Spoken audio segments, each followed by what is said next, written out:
Some people, when they have someone facing a challenge, might choose to run a marathon, and I simply made a choice for a different type of marathon, and mine is photographing a single flower every single day to honor someone on an Alzheimer's journey.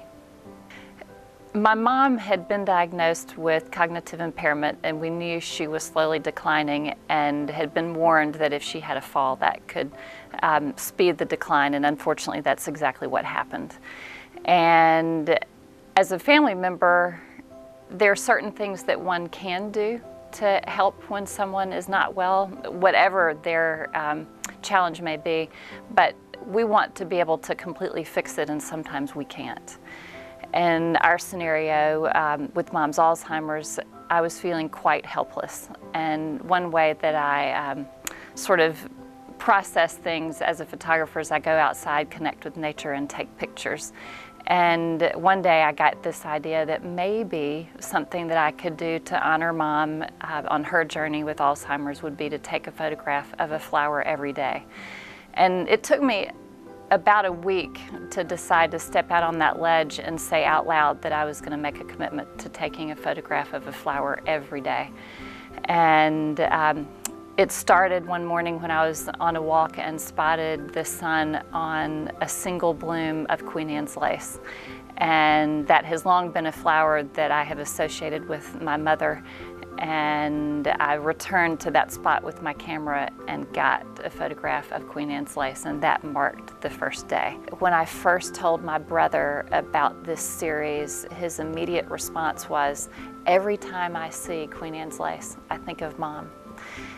Believe it or not, he didn't even realize that was the first flower in my series. And my sister told the story that also was quite vivid in my memory about a time when we were with Mom digging up Queen Anne's lace somewhere to transplant it to another spot because it is a flower she has always loved. On her birthday, when people sent photographs of flowers to tell her happy birthday, another friend sent a picture of Mom with Queen Anne's lace.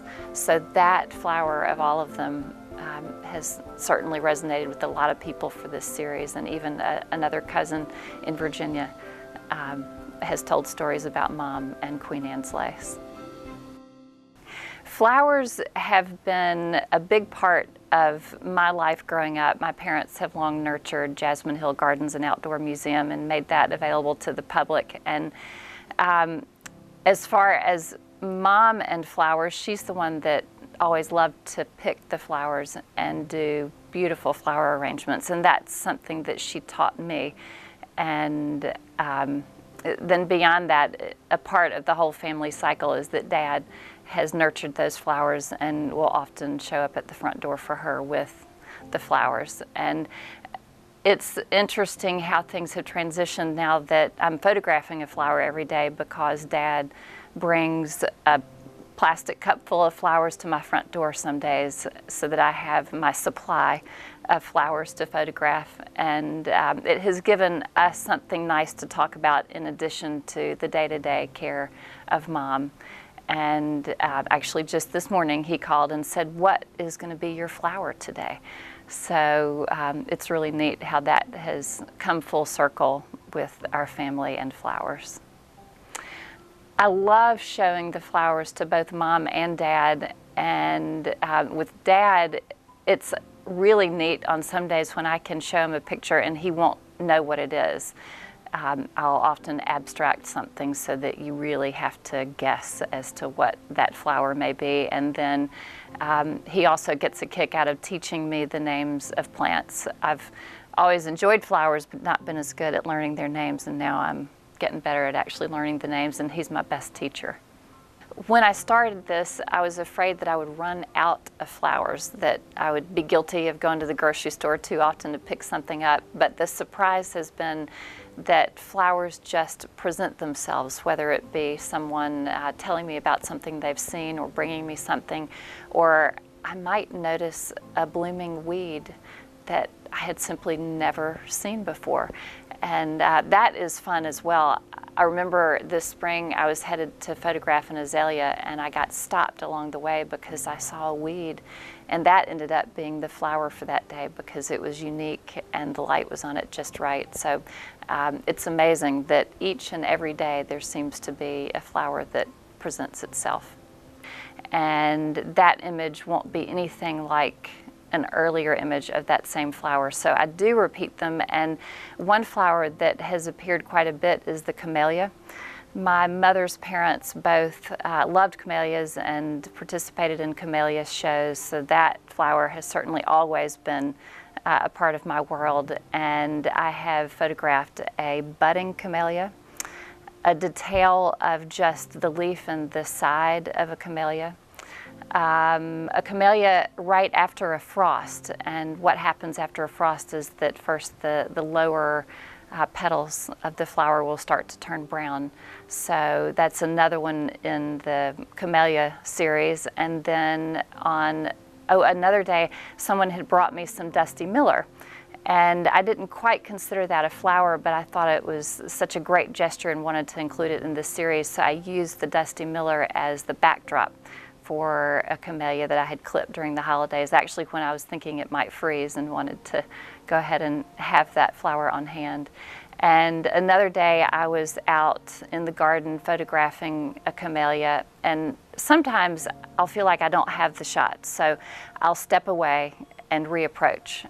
And on this day I stepped away, and what happened is I looked down and I saw some beautiful golden camellias that had already passed their prime that were down on the ground. And then I photographed one in the foreground that I considered to represent me, and then the other faded flower in the background I considered to be my mother. So that is an example of one type of flower that I photographed many times. The thing that has been fun that Mom has exclaimed more than once is, "You do this every day?" And I say, "Yes, every day." And she marvels at that and asks what in the world I'm going to do with them. And I have found that a way to show them to her that she especially enjoys is on my iPad. So we'll just scroll through images and I'll tell her the story about particular flowers. And then I have been fortunate enough to have had a couple of pieces that have been in gallery shows and in other spaces. And when those have been local, we've been able to take her to actually see the artwork. And that too helps put it in perspective as to what it is I'm doing. And she seems to appreciate the flowers. When this started, I decided I wanted to make every image horizontal, and then I wanted to take every image with the same lens. Granted, I can get closer or farther back from something to change how something looks, but there's a bit of discipline in always having the same lens on my camera. And then the other really hard rule that I gave myself is that I can only do one a day. So I can't photograph 5 today and then take a break. It is 1 a day. And that's a part of marking time with Mom. And it's a cause for me to pause and think of her each day. And then beyond that, my children and my husband know that every day I'm going to take a picture of a flower for Mom, and it's a way for all of us to remember. And it has extended beyond my family, because I'll have friends call and say, "I just saw so-and-so blooming on this corner," or "in my yard I have this," or "my husband gave me roses for my birthday, would you like to photograph them?" So it has extended well beyond just us. When I talk about the rules for this series, sometimes I feel that I have perhaps set some tough boundaries, and my husband once reminded me, he said, "You know, this is your series and they're your rules, and you can change them or make it up as you go along." So I have taken that to heart, and periodically I have taken some artistic license in deciding what exactly is a flower. But one thing I had been seeing outside of the window is our fabulous ornamental grass, and I had just concluded that I couldn't come up with a way to proclaim that that was a flower. But on this one day, the light was absolutely beautiful. And I decided, well, the rules are changing today, and this is going to be a flower.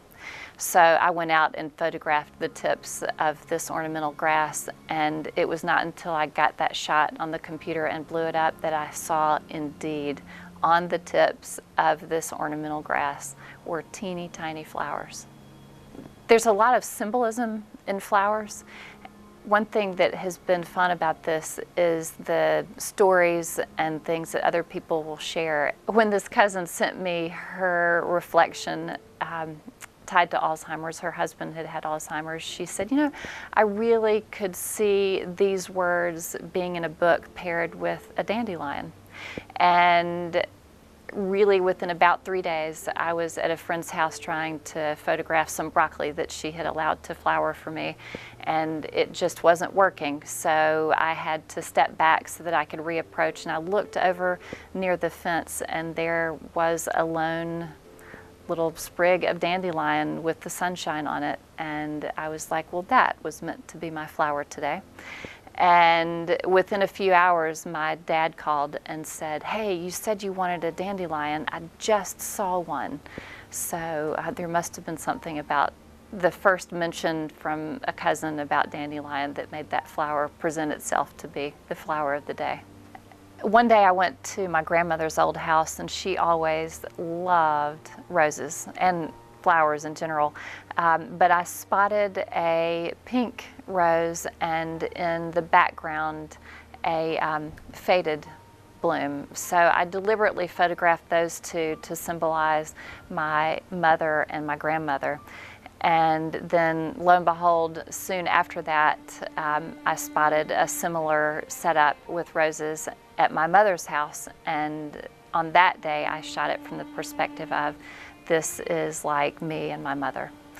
And I will periodically print these to share with Mom and with others, and I had a book of these prints, and I had put them side by side, and my 12-year-old nephew looked at those and he was like, oh, look at that.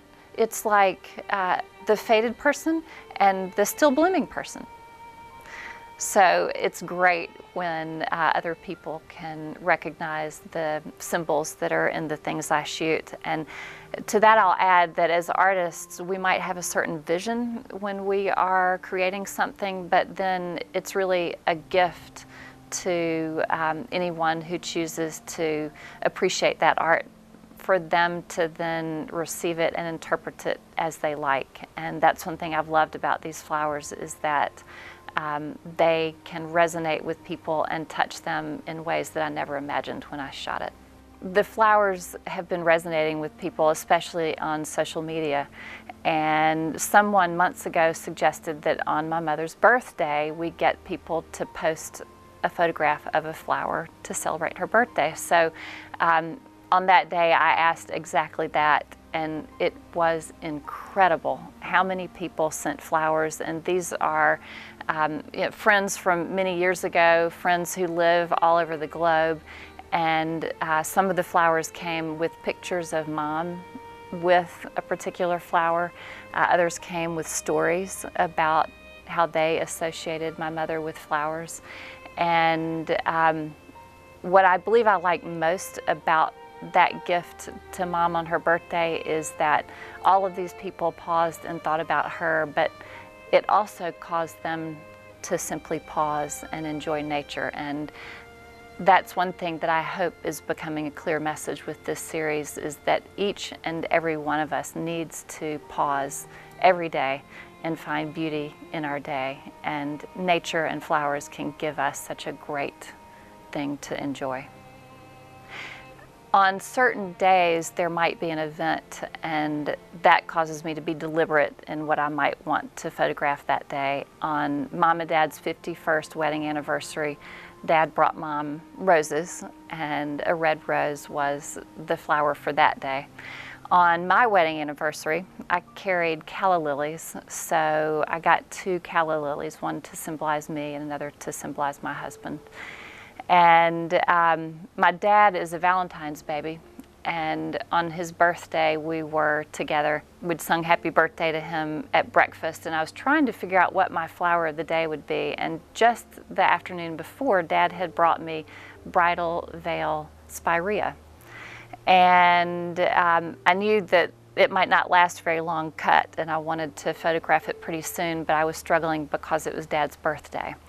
And seeing Mom and Dad together to start his birthday and realizing that it was a very different birthday than many of his recent ones, I decided that probably to think about the flower of that day in terms of marriage and a bride, as he was looking at his bride. So a friend of mine has a daughter getting married, and I asked if she had the bridal veil yet, which she did. And I went and photographed Bridal Veil Spirea on top of a bridal veil. And that to me symbolized marriage and how many years, and you never know as you're starting marriage where that journey will take you. When I'm traveling, I will often try to be deliberate in getting a flower in that state or that location, and I'm at 10 states so far. The Queen Anne's lace is from Western New York. I have also taken some photographs in Central Park in New York City. There is this fabulous bug on a squash blossom that's from Pennsylvania. There's a picture in the snow in Massachusetts, another picture with some frost from Connecticut. I've gotten photographs in North Carolina, South Carolina, multiple shots in Georgia, and of course my home state of Alabama.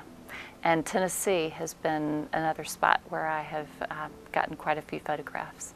One day I was outside and someone had told me that there were butterflies on some flowers, so my husband kindly took me over to find them, and when I got back to my friend I showed her the back of the camera, and it was a perfectly perched butterfly, and she just said, "How did you do that?" And I said, "Well, I think Mom helped me do that." So I really feel more like she is on my shoulder sometimes as I'm taking these pictures and helping guide me to the right thing and the right combination. And I also am feeling touched to be patient periodically. And that's when some of the greatest surprises happen. As a matter of fact, there are butterflies, but there are bugs and bees and things that I will go out to be photographing something, and then it's as if they knew I was there, and they will suddenly appear and decide they want to pose. There was one day when I looked out the window while I was on the phone and I saw the light just perfectly on a flower, and as soon as I hung up the phone I ran outside with my camera, and about 5 frames in some bees appeared and said hello, and then they were gone again. But it can often be just enough for me to photograph them. And then sometimes I might not even notice them. When I set photographs, I pay attention to the background. And I was in my parents' backyard one day and loved a faded purple flower. And beside it was this wonderful seed pod, and then in the background was this leaf with a great shape. So I saw the whole photograph setting up, but I was focused on the faded purple bloom, again, the purple of Alzheimer's. And when I got back in the house, I showed Dad, and we talked about it, and he too loved the seed pod and made the comment that the seed pod is like the promise of the sons and daughters of tomorrow. It wasn't until I got that shot on my computer and saw it large that I realized there were actually 2 insects that were on that seed pod. And that image to me is such a great example of the whole life cycle of a flower. And this flower series has been reminding me of life cycles and how things do have a season. And in whatever phase of the life cycle something may be, it's still quite beautiful, even when it has faded. I have long had a fear of lizards, and my children know that there's a particular shriek that goes with Mom seeing a lizard. And on one day, a friend had said, you should run by my mom's house, go in the back, and she has some flowers blooming. So I was in the back of the house photographing this one particular flower, and all of a sudden I realized that there was a lizard climbing on this flower, and I decided, well, let's just go with this and see what happens. So it was, rather than a game of cat and mouse, it was a game of photographer and lizard. And the shot that I ended up choosing for that day was the lizard with his eyes closed, because that most reminded me of how Mom can be on some days when we're just trying to help her move from one place to another. At this point, I will find it hard to stop, because certainly as a photographer, I'm growing in my skill set, because you start to really think about things differently when you are photographing a specific type of thing every single day. But I love the fact that this is giving me a cause to be disciplined about every single day, finding a way to connect with nature. I might stop one day, and that time has not yet come. Mom is still with us, and we're celebrating her life. And I suppose it's a bit like Forrest Gump in the movie when he started just running, and one day he realized that he was finished running.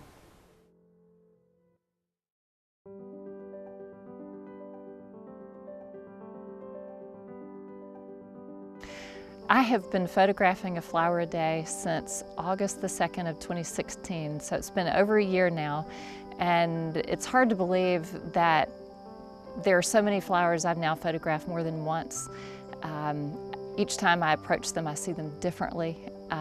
As with anything, if you do it every day, you start to fine-tune your skills, and the discipline of it has been such a gift to me as a photographer. And at this juncture, I have photographed flowers in 11 different countries and 19 different states. So now when I am going anywhere, I consciously ponder where I might be able to go to add yet another state to that list. The flowers have been varied. I've certainly learned a lot of new flower names and have had fun asking friends to help me identify different types of flowers that I have seen. And it's been phenomenal, because people will send me photographs that they take when they are on their own travels, and they'll send them to Mom, but also as a way to say, thanks to your flowers for Mom, I now pay attention to flowers and things that I've never noticed before. And that has been a gift to me, is how this project has grown beyond our family and started to touch other people. Mom is certainly doing a lot better now than she was when this project started, which is a delight for all of us to witness. And while there are a lot of great researchers out there trying to solve the puzzle and come up with a way to cure this disease, that doesn't yet exist. But what I can tell you is that we have an opportunity to be with the people who are living with dementia, to make their days brighter just as they are. And it's encouraging to see how when we keep people engaged and active in social settings and out and moving and doing things, that it helps the mind, brightens the spirit, and makes their days really quite good and happy. And again, that circles back to this flower project, because it is something that I do every day, and we all need to find joy in our day. So Mom is finding joy in her days, and through the flowers, I'm able to notice little spots of joy along the way also. People ask me if I've missed a day. And believe it or not, for over a year now, I have not missed a day. A flower has presented itself every day. And there was one time when I woke up just past midnight and panicked that I had not gotten my flower of the day, but then I sort of replayed the tape of the afternoon and remembered that I had indeed gotten my flower for that day. It's the discipline of this project that amazes people, that I take a flower picture every day. I don't skip one, and I don't save up multiple images that I might get on one day, which is hard when you're somewhere really pretty, but I still follow the rules that I initially set for myself. And along the lines with Mom and Alzheimer's, it's not like she can pick a day to skip it. So every day I shoot a flower for Mom. To now be this far in starts to give the project credence, and it really is increasing the ability to have important conversations. And that is important to those of us who have family members with a health problem. Is we all want to try to do something to make a difference. And now what this series is allowing is for me to have conversations, and I'm getting invited to speak in places, and I hope that continues, because through flowers there is so much to be learned. Obviously the beauty of them, the importance of protecting our earth and nature and the beauty of it, but then also to let something like flowers lead into more difficult conversations about respite care and challenges that face the aging and their families. When I post these pictures periodically on Instagram, for example, I will often add flowers for Mom, honoring an Alzheimer's journey, and celebrating nature. And that second part of celebrating nature is really an important part of this. We all sometimes forget that there are so many varieties of flowers, and what might grow in one location is not going to grow in another part of the world, or if a storm comes through and takes down a tree, what was once shaded might be in bright sun, and we have to make changes. And what we choose to do as humans in terms of nurturing our earth is important, and as this flower series indicates, it matters. These flowers are precious, and to still have so many varieties is remarkable, and I'm delighted to be able to, in an artistic way, be documenting so many of these gorgeous flowers around our globe. There have been many days where I have thought maybe it's time to stop, and it can get really hard to get that shot. And I might have taken 50 frames and not had it, and then landed 150 and still not have the shot. And sometimes it will take all the way to 250 before I think somewhere in here I have a single shot that will work for today. And just as miraculous as it is how a flower presents itself every day, it is miraculous how something will happen to keep me inspired. It might be an opportunity for an interview such as this. I've gotten a phone call about my first solo show in a museum. And then it can be as simple as an email that might come in from someone that says, I just want you to know how much this means to me. Or I might pass someone who will say, I took a picture of a flower and it's not anything like one of yours, but thank you for inspiring me to do this. And of course what they don't realize is that they are actually the ones inspiring me to keep going. When Mom's illness took a sharp turn downward, it took a friend reminding me that we were on a marathon, not a sprint. And you have to take each day as it comes. So I look at this flower series in the same way. Right now it is indeed a marathon. I've been going for a long time, and I don't quite know how much longer I will go, but the meaning continues to be there. The series is touching people well beyond me and my family, and I hope that it will find new and important ways to make a difference in the lives of others. And as long as that is still happening, I hope that I'm still ready, willing, and able to keep photographing a flower a day.